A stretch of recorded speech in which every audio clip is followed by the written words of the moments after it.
Образованието, недостатокот од така наречените сервиси за поддршка и пристапот до отворениот пазар на труд се главните проблеми со кои се соочуваат лицата со хендикеп при вработувањето. Причината зошто се уште не сме активно застапени подеднако како и останатите граѓани на пазарот на трудот е образованието. Образованието е клуч за се и тука се надополнуваат и сервисите за поддршка, вклучувајќи го и еден од тие елементи е и професионалната рехабилитација.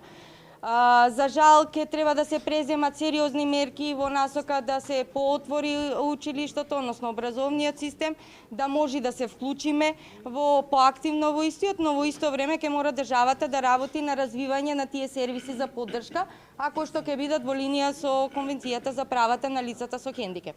Државата не води евиденција за бројката на лица со хендикеп, иако според Светската здравствена организација 10% од вкупното население во Македонија се лица со попреченост.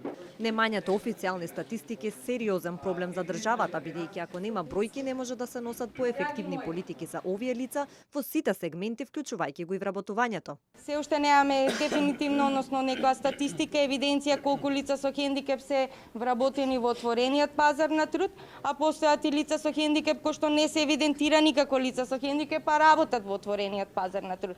Ние целосно, значи како држава, ние изоставен тој елемент на статистика и водење на евиденција на лицата со хендикеп, што е сериозен проблем за државата. Според Душко Миновски, решавањето на проблемот со вработувањето на овие лица треба да почне од локално ниво. Државата е таа што е одговорна, владата секако дека е одговорна, меѓутоа мора на локално ниво да се спушти работата. Убаво е кој ќе ви направи, значи инфраструктура, пат, канализација, не знам, осветлување, меѓутоа треба да се дзирне во семејните заедници. Треба да се види дали имаме одваков тип деца, од таков тип деца, дали имаме хендикеп, дали образованието го истакнаа дека представничката на Полио Плюс кажа дека ние ден денески покрај што се одвива процесот на инклузија на овие наши дечиња, имаме градинки што примаат деца со посебни потреби, имаме градинки што не примаат, имаме училиште што примаат, не може едноставно така. Тука треба сериозно да се размисли, може треба на неколку нивоа тоа да се решава, меѓутоа факт е дека овие наши граѓани не треба да добиваат милостина, туку напротив да имаме обврски и одговорност за да ги третираме еднакво со сите останати.